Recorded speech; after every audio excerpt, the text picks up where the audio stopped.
So it's Friday morning and I'm in a very good mood for a number of reasons. The sun is shining. There's a few really interesting films out this week. Hugo, the new Martin Scorsese movie. I've just come to the end of a very long book tour, which I'm very glad to be done with. Enjoyed it very much, but very glad it's finished. But more important than any of that, Terence Davies, great British filmmaking legend, is back on form. See, here's what happened.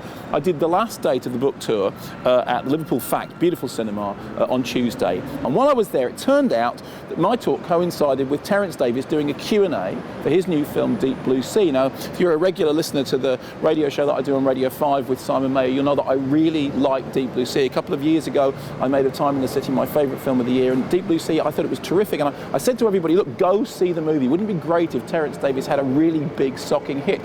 So, after I'd done my talk, I bumped into Terence Davies and he was there with his right-hand man, John, and I said, how did the film do? He said, well, apparently the opening weekend figures were really, really great. I thought this was terrific because there's this idea that sometimes there's films that critics love and films that people actually want to go and see, and you always worry whether, you know, maybe that is true, but apparently it turns out people really do want to go and see Deep Blue Sea, which is wonderful. But here's what I want to know.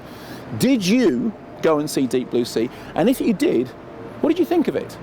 Is it just a critic's darling film, or is it something that audiences are really engaging with? I think the latter, I hope the latter, but let me know. If you saw it, give me your review. Now remember, brevity is the soul of wit, so try and keep it short. Less than 100 words would be great, and I'll read out the best ones on the blog here in a week or so.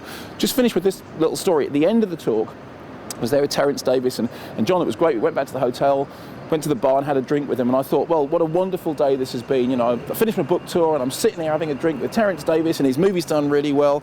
Nothing better could happen. I've time to go to bed because I've got to get a really early flight in the morning. So I said my goodbyes, went up to bed, got up first thing the next morning, got to the airport. On the way to the airport, I got a text from John, which said, it's a real shame you left when you did, because 5 minutes after you went upstairs, who should have walked into the bar but Pete Wiley and Mick Jones from The Clash? And they sat there all night, drinking the night away with me and Terence.